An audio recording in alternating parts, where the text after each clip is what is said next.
Bienvenidos a Club de Prensa en NTN 24, ¿no? Transmitimos desde Washington, a 3 cuadras de la Casa Blanca. Y al final de este programa, no lo olviden, ustedes lo pueden ver en nuestra página de Facebook o por nuestra cuenta de Twitter. Y el audio, el podcast está en SoundCloud. Les doy la bienvenida a los invitados hoy al Club de Prensa. En primer lugar está con nosotros Enrique Gómez Batista, el corresponsal de O Globo del Brasil. Bienvenido como siempre a esta mesa. Muchas gracias. María Luisa Rosell, corresponsal de Radioprogramas del Perú, bienvenida también. Gracias, Juan Carlos. Y Pepe López Zamorano, corresponsal de la Agencia Mexicana de Noticias Notimex, bienvenido a esta casa. Gracias. Oiga, mucha noticia deportiva, ¿no? El Brasil juega este mundial, ¿y cuándo es el primer partido? Domingo por la mañana con Suiza. Primero partido y en Brasil están diciendo que esta copa, este mundial todavía no empezó a movilizar a las personas en la calle, pero después del partido de domingo, cuando ganamos de 3-0 de Austria, empezó a moverse más. Pero por la primera vez en una encuesta hoy, que un 52% de los brasileños no están muy interesados en este mundial. No sé si es verdad esa encuesta, pero ahora creo que después del primer partido Brasil volverá a pensar más en eso. ¿Y el Perú? Vuelve después de muchísimos años, desde el Mundial del 82, a jugar en una Copa del Mundo. El primer partido es este sábado a las 11 de la mañana contra Dinamarca. Vamos a ver qué pasa, cruzar los dedos. ¿Y México? México nos tocó bailar con la más fea. Alemania bueno, en el primer partido, fácil, hombre, domingo 11 de la mañana. Yo todavía tengo la esperanza de mi tri, de que los vamos a ganar. No venimos con mucha fuerza porque nos ganó Dinamarca 2-0, pero yo confío en mi selección. Tal vez era Gary Lineker, el goleador inglés, que decía que el fútbol es un deporte en el que juegan 11 contra 11 y al final siempre gana Alemania. Colombia juega con Japón, Polonia y Senegal, que es el grupo. Oiga, hay más noticia deportiva porque María Luisa Rosell nos ha traído esto. Un pequeño regalo. All Caps, una cosa pequeña. Es que usted no se imagina, Juan Carlos, cómo está el metro ahorita a las 11 de la mañana, hora del este, en un ratito más, arranca un parade, una parada para darle la bienvenida y celebrar el triunfo del equipo de hockey de Washington, D.C., que le ganó a los Golden Knights de Las Vegas el fin de semana, el viernes pasado. Y ahora el metro es imposible, la gente está ahí, la policía y todo esperando que lleguen, se supone que más de 100,000 personas hay muchos celebrar. Puños ahí ahora entiendo por qué la policía está buscando a una mujer que se robó un póster de los Caps. Aquí está. La prueba del delito. Aquí está. Aquí está. Bueno, mire, hay fotos muchas y es el primer tema de hoy. Aquí está el señor Donald Trump, presidente de Estados Unidos, con Kim Jong-un, el dictador de Corea del Norte, en el Wall Street Journal. Están también en el periódico The New York Times, dándose la mano, Kim Jong-un y Donald Trump. Está también en el diario The Washington Post, Kim Jong-un y Donald Trump. Bueno, y entonces la cuestión es la siguiente, y ustedes están todos cubiertos y hecho análisis sobre esta cumbre. Ayer en el Hotel Capella, casi en realidad esta madrugada, ¿verdad?, de la costa este de Estados Unidos, en la isla de Sentosa, en Singapur, se reunieron el presidente de Estados Unidos y el dictador de Corea del Norte. Nunca había pasado algo así desde la historia de Corea del Norte, que fue fundada por el abuelo de Kim Jong-un, por el señor Kim Il-sung. Kim Il-sung nunca se vio con un presidente estadounidense, ni el hijo de Kim Il-sung, padre de Kim Jong-un, Kim Jong-il, se vio jamás con un presidente estadounidense, pero este hombre, que además había hecho pruebas de misiles nucleares intercontinentales, pues accedió a la invitación del presidente Trump de encontrarse en Singapur. Se estrecharon la mano, teniendo como telón de fondo banderas de Estados Unidos y de Corea del Norte, y posteriormente firmaron un comunicado conjunto que hicieron público, que tiene 4 puntos y muy pocos párrafos, y es una cuestión más bien general, no hay muchos detalles, en donde básicamente pasa lo siguiente. Por un lado, Estados Unidos se compromete a tener unas nuevas relaciones con Corea del Norte.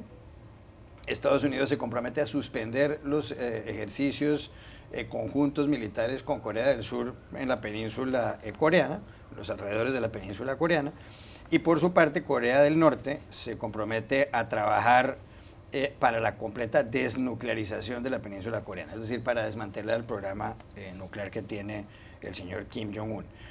Hay que recordar que Corea del Norte es una de las peores dictaduras del mundo, que han cometido delitos de lesa humanidad, que la población vive perfectamente oprimida, y el presidente Donald Trump en esta ocasión le ha dado la mano a Kim Jong-un. Trump además dijo que esto era una reunión terrific, como dicen en inglés, es decir, estupenda. Dijo que era fantástica, y dijo que además el señor Kim Jong-un es un great man y que estaba honrado de estar junto a Kim Jong-un. Aquí la pregunta es, ¿salió esta cumbre bien? ¿Se justifica el hecho de que Trump, para desactivar el programa nuclear de Corea del Norte haya ido a Singapur, se haya dado la mano con el señor Kim Jong-un y esté dispuesto a suspender los ejercicios militares en la península de Corea? ¿Eso se justifica o este es un error, una metida de pata de Trump? Bueno, yo creo que el diálogo es siempre mejor que la amenaza. Antes lo que teníamos era amenazas de guerra entre los dos países que no era bueno para nadie. Conversar siempre es el mejor camino para buscar una solución. No está claro todavía si va a tener una solución o no. O sea, el tema que el documento que salió es muy abierto, no hay plazos, no hay definiciones claras de los próximos pasos que van a tener que tener los dos países y ni muy transparente de cómo será este proceso de negociación. Sabemos que la desnuclearización de un país se tarda muchos años, hemos visto que acuerdos se tardan muchísimos. Sudáfrica, por ejemplo, que por voluntad propia ha hecho una cosa semejante, tardó 10 años para conseguir hacerlo. O sea, no es una tarea fácil, pero siempre el diálogo es mejor que la amenaza. Pero lo que hemos visto, que Trump creó sí un circo, un show para él, va a hablar mucho de eso, que fue un momento histórico y todo eso. Ha dicho que fue un momento en la historia del mundo, lo encontré de ayer, antes mismo de un resultado concreto y pocas cosas prácticas. O sea, no sabemos muy bien dónde va a pasar. Kim Jong-un no se comprometió con muchas más cosas, lo que ya se había comprometido, por ejemplo, en encuentro con el presidente Moon en 27 de abril, en encuentro histórico en la frontera de Corea del Norte con Corea del Sur. Y además de eso, creo que Trump se equivocó un poco al no poner en la declaración ningún tema de derechos humanos. O sea, esto fue un problema para Estados Unidos y de comprometidos a acabar con los ejercicios militares que hacen conjuntamente con Corea del Sur sin obtener nada en troca todavía del Corea del Norte. Creo que eso sí fue muy flaco para Trump y con eso Kim, si podemos decir, salió ganando en esta cúpula por obtener más de lo que debía. Fue tratado como estadista, como un líder serio, en cuanto a un dictador, pero eso sí se aceptaría até si hubiera avanzado alguna cosa. Alguien preguntaba esta mañana en alguna emisora de radio aquí en Estados Unidos, María Luisa, ¿cuál hubiera sido la reacción del Partido Republicano, el partido de Donald Trump, si quien hubiera estado en una cumbre con Kim Jong-un hubiera sido Barack Obama, el presidente anterior estadounidense? Sí, sí, sorprende mucho. Yo creo que es una cumbre de muchos simbolismos, pero de poco contenido. En eso yo coincido con Enrique.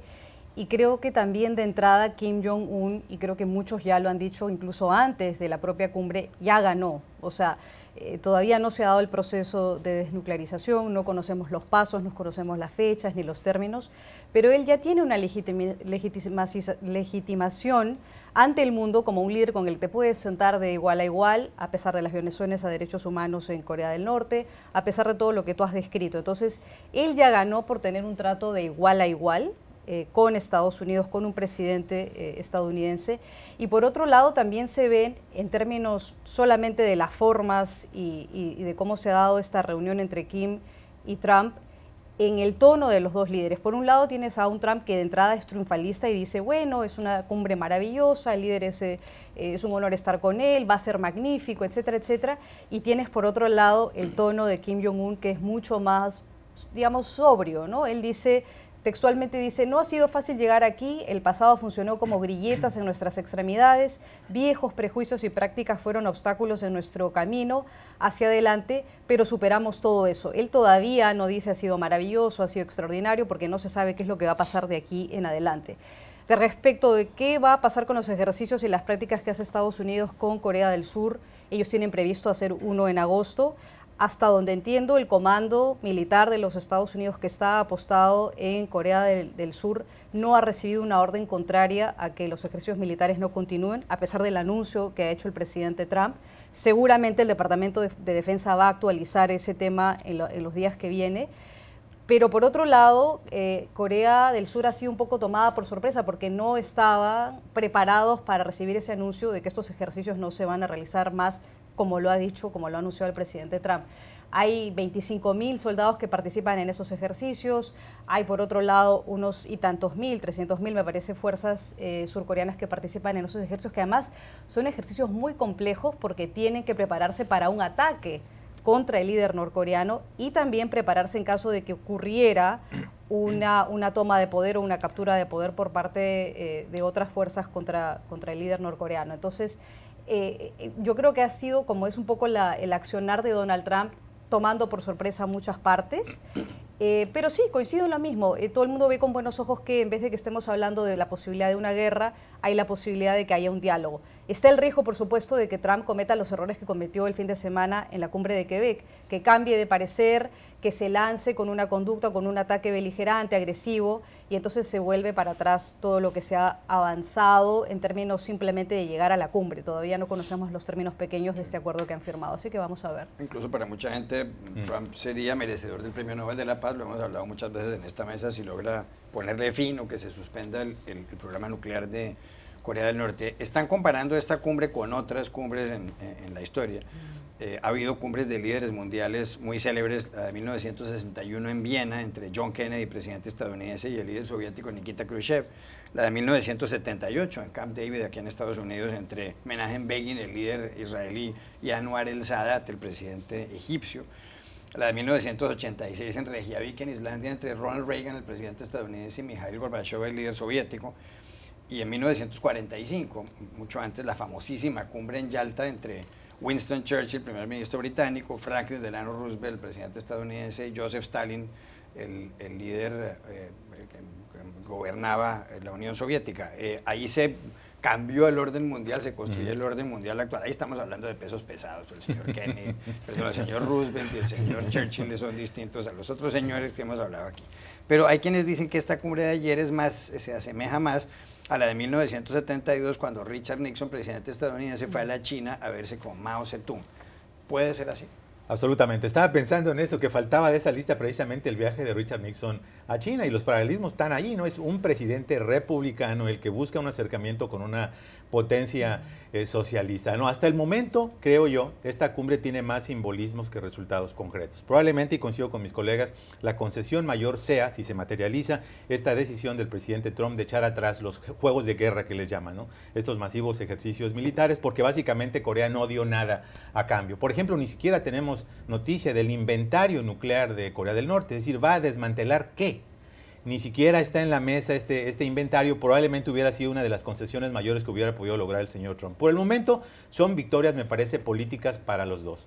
Para el señor Kim, que logró lo que ni su padre ni su abuelo hicieron, lograrse y convertirse en un interlocutor legítimo de un presidente de Estados Unidos, porque ya habían dialogado con todo el mundo en varias administraciones, ¿no? Pero no lo habían hecho con un presidente de Estados Unidos. Y para Trump, que venía de este rifirrafe con el grupo de los 7 en Canadá, donde básicamente se enemistó y cortó lanzas con el primer ministro de Canadá, Justin Trudeau, inexplicablemente me parece, evidentemente venía con esta intención de hacer un triunfalismo. Que sus expresiones sean muy optimistas no me sorprende, porque Trump es un mercado técnico y todo lo quiere vender y tiene un interés cifrado en su propio prestigio, porque para esto le echó la culpa a todos sus antecesores de cómo de dejarle el desbarajuste que les dejó, y por otra parte tiene enfrente de sí las elecciones legislativas, donde tiene algunos logros en lo económico, pero en la escena internacional hay un rifirrafe que no te acabas, ¿no? A mí me parece importante la declaración conjunta, no tanto por lo que incluye, porque esos compromisos ya los había ofrecido Kim Jong-il en 1992 a Bill Clinton y nunca los cumplió. Entonces, lo que no está en ese documento es, por una parte, la palabra verificable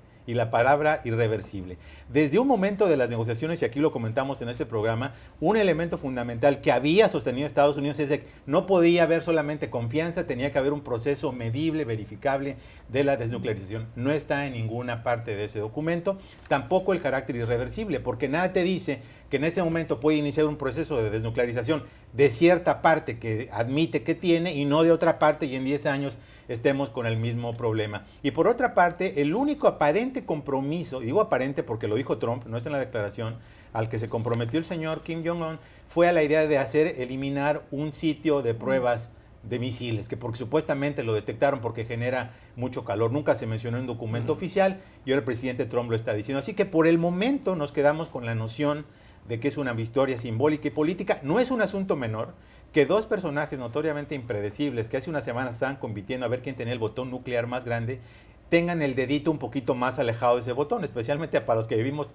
en Estados Unidos y en Corea del Sur notoriamente. Pero el hecho de que este proceso es apenas una parte embrionaria, sí, va a ser muy importante. Y un punto nada más, con eso termino, el hecho de que el secretario de Estado Mike Pompeo le delegó una parte de la responsabilidad, o sea, comprar el paquete al Congreso de los Estados Unidos, lo cual es un arma de dos filos.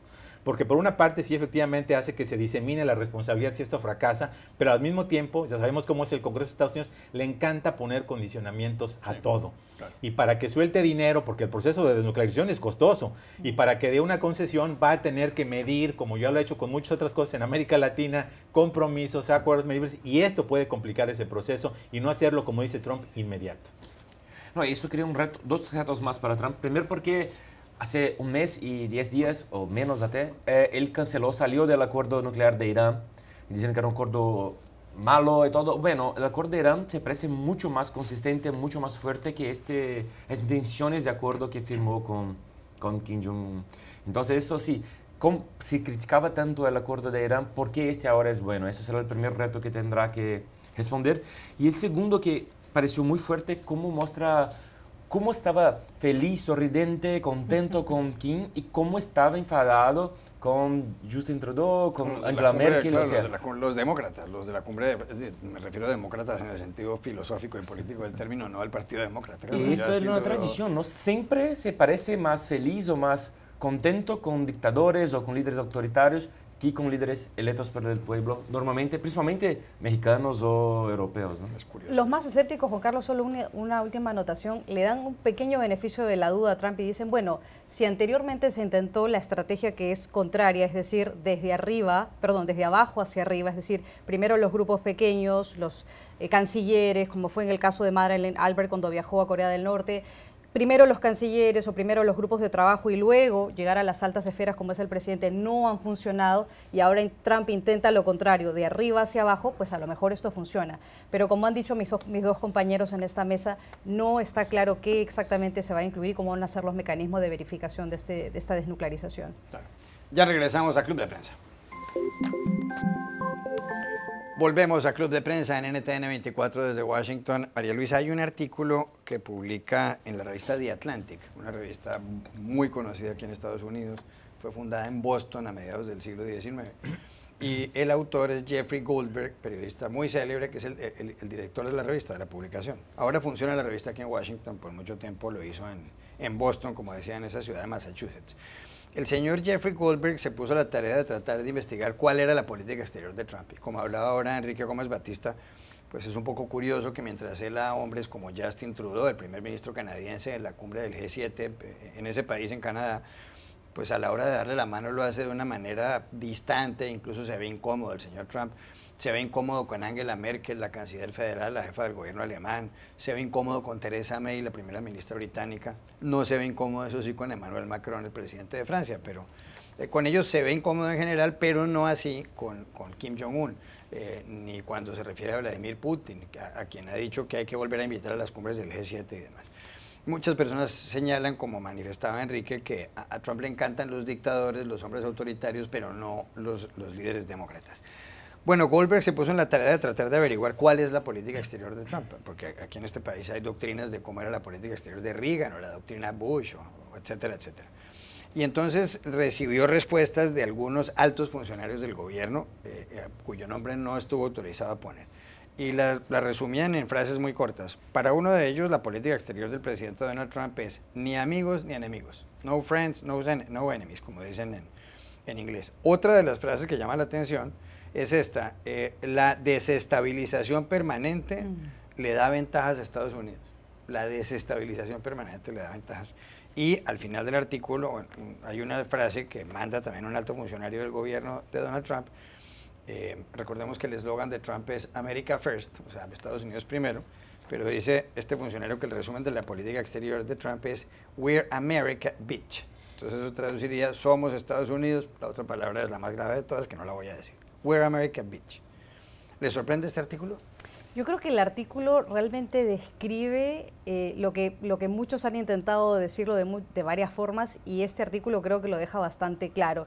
Y es que la incapacidad que tiene el presidente Trump de no poder explicar cuál es su política exterior no significa que el presidente no tenga ideas. Y algunas de esas ideas las ha recogido él de las fuentes que no cita, que son fuentes cercanas a la Casa Blanca, algunas dentro de la Casa Blanca, pero otras que sí cita. Por ejemplo, Thomas Wright, que es un académico al que este artículo sí cita, donde señala, por ejemplo, que el presidente, y parece que Wright ya lo había dicho en el 2016 en un artículo anterior a este, el presidente Trump como candidato ya había anunciado un poco qué es lo que pensaba que iba a hacer si llegaba a la presidencia en términos de relaciones externas.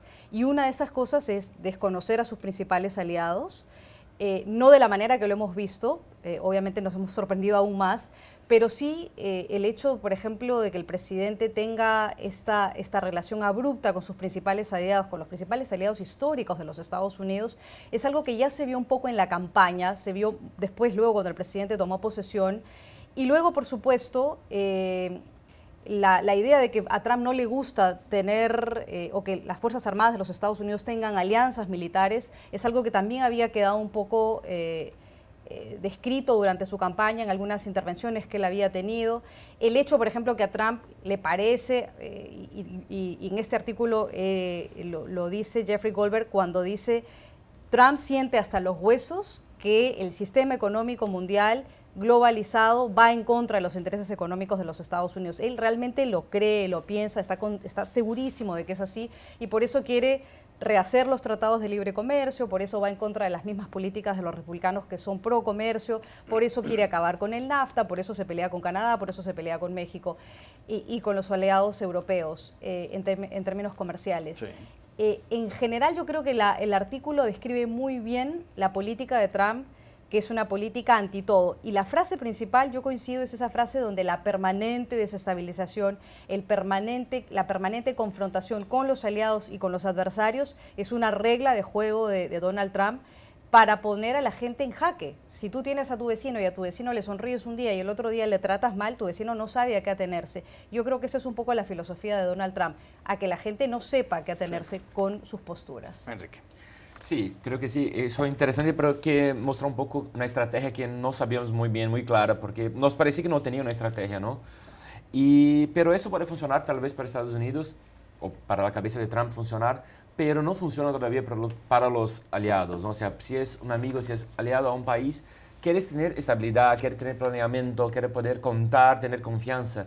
Y eso que hemos visto es que Europa y Angela Merkel ha dicho eso, con todas las letras, no podemos más confiar en Estados Unidos. O sea, eso crea problemas que tal vez sea más grande, más allá del gobierno de Trump. O sea, eso sí podrá crear retos que tardará mucho para Estados Unidos volver a tener esa confianza que fue construida por Obama por mucho tiempo, que creó mucho en multilateralismo, creó acuerdos amplios. Trump, por ejemplo, ha deshecho todos los acuerdos multilaterales y prefieres acuerdos país por país, o sea. Bilaterales. Sí, son mucho más difíciles de obtener y de tener impactos globales, ¿no? Pepe. Es prácticamente imposible acreditarle congruencia a la política exterior o interior de Estados Unidos, porque el tema de la desestabilización, el tema del caos, de la imprevisibilidad, si bien puedes pensar que son quizá coyunturalmente buenas estrategias de presión o de negociación, no son un fin. Son un medio. Son un medio para lograr ¿qué? En teoría, hacer América grande nuevamente, es decir, prosperidad para la población. Entonces, si tú te la crees desde ese punto de vista, tiene sentido la noción de rebalancear el sistema internacional de comercio, que fue creado bajo la lógica de que Estados Unidos iba a permitir las importaciones de otros países y cobrarles básicamente aranceles cero, de tal manera que Europa se pudiera reconstruir después de la Segunda Guerra Mundial, de tal manera que pudieran los países más pobres tener niveles de desarrollo que pudieran crear un sistema más equitativo.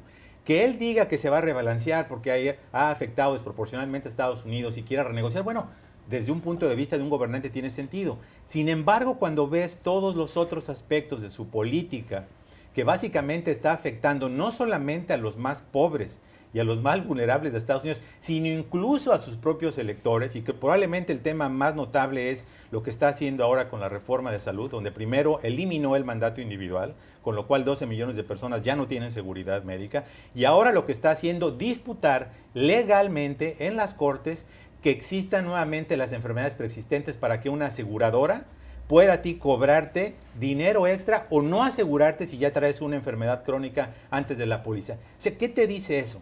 Es decir, que toda esta noción mercadotécnica de pelearse con los enemigos, de ser impredecible, de confrontar a sus aliados, etcétera, para lograr bienestar es mercadotecnia pura. Es un viaje egocéntrico para tratar de mostrarse como un presidente único, como el demoledor para el que fue electo, para el gran desquiciador del status quo, sí, y que fundamentalmente no le preocupa, con tal de lograr esa estatura, si está afectando o no afectando a la población y a sus propios votantes, como lo muestra esta decisión de usar la excusa de la seguridad nacional para pelearse con el grupo de los 7, con la Unión Europea, con Canadá y con México, imponiendo aranceles que lo único que han hecho en este momento es detonar represalias comerciales que van a afectar a casi todos los estados rojos que votaron por él en 2016 y por lo tanto a los granjeros, a los pequeños productores, van a perder empleos, etc. Entonces esta noción de que, bueno, bajó los impuestos y desreguló y es música para los hijos de Wall Street,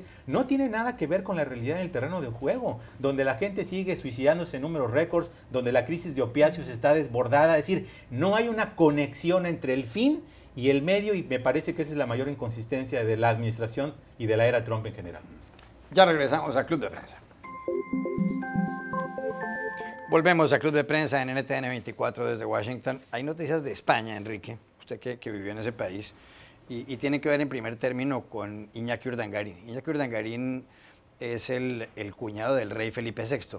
El rey Felipe tiene 2 hermanas, Elena y Cristina. Urdangarín se casó con Cristina. Como consecuencia del matrimonio le dieron un título nobiliario, que era el de Duque de Palma, y formaba parte en ese país de lo que se llama la familia real. Pero hace unos años a Urdangarín le descubrieron que había llevado a cabo unos negocios ilegales, sobre todo organizando algunos foros en materia deportiva en las Islas Baleares, en donde están Mallorca, Menorca, Ibiza y Formentera. Como resultado de todo eso vino una investigación. La Fiscalía pidió para él una condena, y hoy el Tribunal Supremo Español, la Sala Penal del Tribunal Supremo, ha condenado al señor Urdangarín a 5 años y 10 meses de cárcel por los delitos de malversación, prevaricación, fraude a la administración, tráfico de influencias y 2 delitos fiscales. Y a la esposa, la infanta Cristina, la hermana del rey, la ha considerado partícipe, pero no tiene una pena de carácter penal en el sentido de que no tiene que ir a parar a prisión. Depende de la audiencia de Palma de Mallorca que el señor Urdangarín vaya a la cárcel. Ya hoy en día el señor Urdangarín y su hermana no forman parte de la familia real, porque esta crisis en la familia real española terminó en el año 2014, cuando el 19 de junio el rey Juan Carlos decidió abdicar el trono, decidió renunciar y entregarle el trono a su hijo. Pero evidentemente es una sentencia ejemplar en España porque se trata de un miembro cercano a la familia del rey. ¿Es este un fallo ejemplar, sobre todo en un país cuyo sistema político es una monarquía parlamentaria o una monarquía constitucional?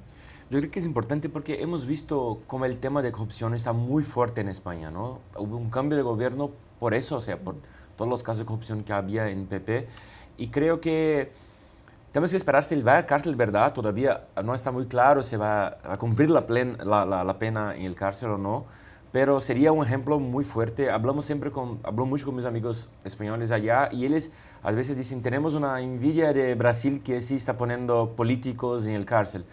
Sí, todo bien que no es más parte de la familia real oficial, pero para el pueblo sí lo es. Entonces, si la punición para él será importante para empezar a cambiar la política, la mentalidad de los políticos españoles. Y creo que sí, una punición dentro de la familia real, lo que sea, sería un ejemplo para todos los demás políticos y para la sociedad. Sería una respuesta que la sociedad española ejerce para combatir más fuerte la corrupción, que no es una exclusividad de Brasil o de Latinoamérica, ¿no? Vale. Como hemos visto. Hay otro asunto que tiene que ver con España, María Luisa, y cambio un poco de asunto. Ayer hubo informaciones sobre un barco con 629 inmigrantes indocumentados, inmigrantes sin papeles, la mayor parte de la inmensa mayoría de ellos africanos. Un barco que está comandado y está más financiado pues, por Médicos Sin Fronteras y por SOS Mediterráneo, que son 2 ONGs de defensa de los derechos humanos.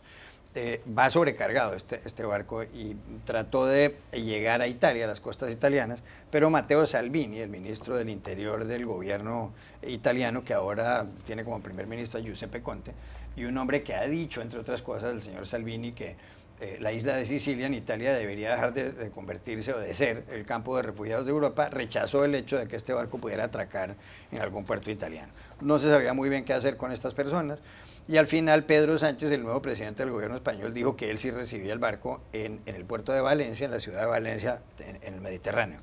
El ministro de Exteriores español, el nuevo, que se llama Josep Borrell, dijo, hombre, es un acto de humanidad recibir a los inmigrantes aquí, pero realmente lo que tiene que hacer la Unión Europea es darle una respuesta conjunta al fenómeno de la llegada de inmigrantes del África, que lo pasan bastante mal. El punto más cercano entre el África, el continente africano y el continente europeo está en el estrecho de Gibraltar. La distancia entre Marruecos y España es de 11 kilómetros, pero muchos de estos inmigrantes salen de países como las costas de Egipto o de Libia o de Túnez, que están un poco más lejos. ¿Qué solución le puede dar Europa a este problema? Porque parece que esto no tiene fin. Sí, yo creo que esto demuestra una vez más la falta de una respuesta conjunta, como lo había señalado el nuevo canciller español, de toda Europa. Es decir, en algún momento se discutió si Europa debería tener una especie de cuotas, que por cada país se recibiera una cantidad de refugiados. Refugiados sirios, refugiados africanos. El fenómeno de los refugiados ha crecido muchísimo en los últimos años, producto de las guerras, producto de los conflictos sociales que hay en diferentes países, y Europa se ve un poco abrumada frente a la cantidad, frente al contingente. Este nuevo ejemplo muestra eso, la falta de una política clara en los países europeos, de la Unión Europea, que por supuesto tiene sus propias crisis, sus propios dilemas, y que se ve en un momento como el actual confrontado a la necesidad de asumir esta responsabilidad de carácter humanitario, pero que no sabe cómo hacerlo. Italia ya ha sido muy clara y ha dicho, nosotros no más refugiados, hasta aquí llegamos. Y España ofrece, con este gesto de tenderle la mano a los refugiados, pero España eso también le va a generar un problema. En América Latina lo estamos viendo con el caso de Venezuela. Tienes refugiados que salen diariamente escapando del régimen tan duro que es el régimen, como es el régimen de Maduro, y que cruzan las fronteras de Colombia, de Perú, de Brasil, que están tratando de ir a todos los países de América Latina, en Sudamérica particularmente, para poder escapar. Y los países de América Latina tampoco tienen una política digamos, conjunta. En la OEA, en la Asamblea General de la OEA, la semana pasada se discutió el mismo tema, se habló, pero nunca se llegó a nada. Yo creo que esa es un poco la dificultad que tienen muchos países en el mundo con ese fenómeno de refugiados que por diferentes razones se ven obligados de salir de sus países y que no tienen una respuesta inmediata y no sabemos qué va a ocurrir. Pepe López Zamora. Sí, definitivamente me pareció un gesto muy bueno, especialmente después del rechazo de Italia, aunque parece que hay un asunto técnico que les dieron el puerto de Valencia y no tienen suficiente comida para llegar. Hay ONGs. Definitivamente esto tiene que verse desde un punto de vista no solamente conjunto en Europa, sino de un punto de vista integral de las razones por las cuales están saliendo estos refugiados, cómo evitar estas presiones, cómo tratar de solucionar los problemas internos, porque de lo contrario va a ser un fenómeno cíclico. Ya lo estamos viendo en Centroamérica, lo estamos viendo también en otro tipo de migraciones a otras regiones del mundo. Mientras no ataques las causas fundamentales que obligan a la salida de las personas, nunca vas a terminar con este asunto. Ya regresamos a Club de Prensa. Volvemos a Club de Prensa en NTN 24. María Luisa, hay noticia aquí en Estados Unidos que tiene que ver con una mujer salvadoreña, pero además con el asunto de los refugiados, sobre todo de la gente que pide asilo. ¿Qué fue lo que pasó? Una mujer de El Salvador había sido violada y además había sido golpeada por su pareja, entró a Estados Unidos y pidió asilo. Había prosperado el caso de un tribunal a otro y finalmente esto llegó hasta que tenía que dar la opinión el secretario de Justicia de Estados Unidos, el ministro de Justicia, que es el fiscal general Jeff Sessions. Y el señor Sessions dijo que en este gobierno, el del presidente Donald Trump, no se va a otorgar asilo por la causal de haber sido objeto de violencia doméstica, que es el caso de esta señora. Aquí en Estados Unidos, como en la mayor parte de los países, se les concede el asilo a las personas cuando son perseguidas por razón de la raza, del color de su piel, del credo religioso, de las ideas políticas. Y también hay una causal que es que pertenezcan a un grupo social particular que se ha perseguido. Y dentro de ese grupo se enmarcan las mujeres o las personas que hasta ahora habían sido víctimas de violencia doméstica. Esto cambia radicalmente lo que ha venido pasando en Estados Unidos. ¿Qué consecuencias puede tener todo esto? Porque dice el señor Jeff Sessions que esto va a reducir una gran cantidad de casos que se están tramitando en tribunales aquí en Estados Unidos. Bueno, tiene un efecto político primero. Antes de hablar de las víctimas, que es lo principal, hablemos del efecto político, y es que el propósito del Departamento de Justicia, que está a cargo del fiscal general Jeff Sessions, es revertir una política del presidente Obama. El presidente Obama amplió precisamente una de las causales para pedir asilo sea que una persona es objeto o es víctima de violencia doméstica, no solamente de mujeres en general, pero específicamente en el caso de mujeres. Y el argumento del Departamento de Justicia hoy en día, a través de lo que ha dicho, por lo menos se desprende de lo que ha dicho el fiscal general, es que el número de personas que han solicitado asilo por esa razón, por ser víctimas de violencia doméstica, creció en el 2009, que era 5.000 más o menos, al 2016 a más de 90.000. Esas son las cifras que el gobierno está dando, esas son las cifras que el Departamento de Seguridad está proporcionando. Yo particularmente no he tenido oportunidad de verificar si es que las cifras son ciertas o no. Sin embargo, sí queda muy claro que con revertir esa política muchas mujeres, muchas personas que son víctimas de violencia doméstica quedan sin ese amparo. Y el otro argumento del Departamento de Justicia es que el gobierno y el Estado no tiene la capacidad de absorber ese número de refugiados. Sí. Y hemos visto en las últimas semanas cómo uno tras una las políticas que el presidente Obama había implementado en términos de protecciones para inmigrantes indocumentados o personas que buscan refugio se están desmantelando. El trato que están recibiendo los niños que están separados de sus madres y sus padres en la frontera y que son depositados en condiciones infrahumanas en unos albergues que son casi cárceles, a los que no tiene acceso ni la prensa ni los senadores de los Estados Unidos, como ocurrió en el caso de un senador que el fin de semana pasado trató de ingresar y no se le permitió, dejan a uno perplejo. Además, las declaraciones del fiscal general que dice que los inmigrantes indocumentados no necesariamente tienen el derecho a un abogado. Hasta los nazis tuvieron derecho a un abogado. Es imposible pensar que Estados Unidos no les permitan tener un abogado. Eso va en contra de cualquier estatuto de derecho internacional. Entonces deja perplejo a mucha gente y por supuesto tiene un efecto muy grande entre muchos centroamericanos que vienen buscando asilo porque huyen de la guerra a sus países, del conflicto, del crimen organizado. Pepe. Sí, absolutamente. Hay que leer el documento que firmó Sessions para entender verdaderamente la estatura moral de esta administración. Fíjate lo que dice. Un extranjero o extranjera, dice, puede sufrir amenazas y violencia en un país foráneo por muchas razones relacionadas con sus circunstancias sociales, económicas, familiares o personales. Sin embargo, el Estatuto de Asilo de Estados Unidos no ofrece alivio para todas sus desgracias, ¿no? O sea, este es una especie de clavo final, ¿no?, en lo que ha sido caracterizado como una política migratoria inhumana, cruel y despiadada por parte de la administración del presidente Donald Trump. El hecho de que las personas más vulnerables, que son las mujeres, que vienen huyendo o de la violencia institucional o de la violencia de actores no gubernamentales como las pandillas o de su propia familia, ahora no se ha considerado eso como un elemento para asilo político, me parece que es desconocer todos los estatutos internacionales y la propia ley de Estados Unidos en materia de asilo. Esto es sumamente preocupante.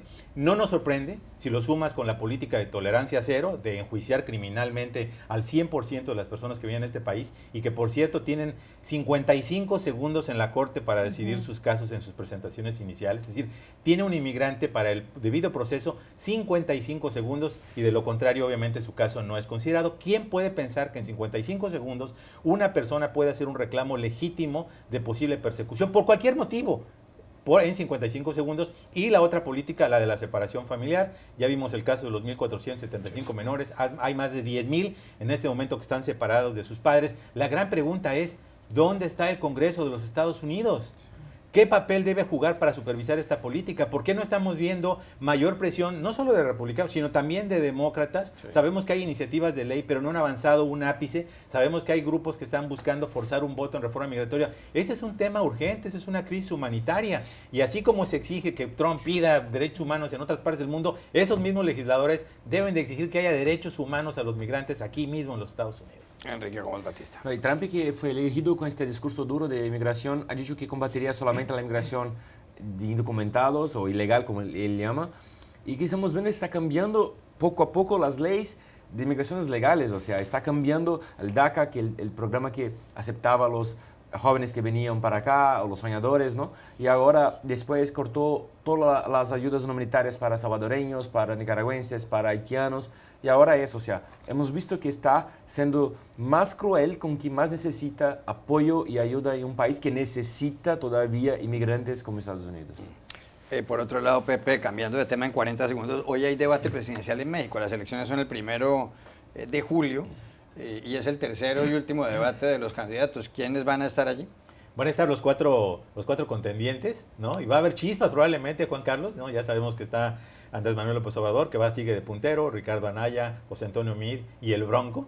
el gobernador del estado de Nuevo León con licencia. Va a haber chispas porque los temas ahora son combate a la corrupción y la impunidad, seguridad y economía. Sabemos que el tema especialmente de la corrupción ha aprendido mucho, es uno de los grandes temas junto con el de la violencia, entonces se espera que haya chispas porque ya es la última oportunidad que tienen las personas que van en segundo, tercero y cuarto lugar para tratar de alcanzar a López Obrador. Va a ser en el Museo del Mundo Maya en la ciudad de Mérida. Así que después de esto es el último debate, vendrán después los cierres de las campañas y las elecciones el 1 de julio. ¿Y López Obrador sigue con una gran ventaja sobre los demás? Sigue con una ventaja. Hay varias encuestas, pero sí sigue todavía con ventaja de 2 dígitos sobre su más cercano competidor y estamos solamente a unos días de las elecciones. Él ya ha estado en esta posición de estar a la ventaja, probablemente no con tanta ventaja, así que hay todavía un gran porcentaje de indecisos, pero en este momento él sigue de ventaja en las encuestas. Gracias, Pepe, por haber estado aquí. Gracias, María Luisa Rosel, Enrique Gómez Batista. Y a ustedes los espero mañana nuevamente en Club de Prensa.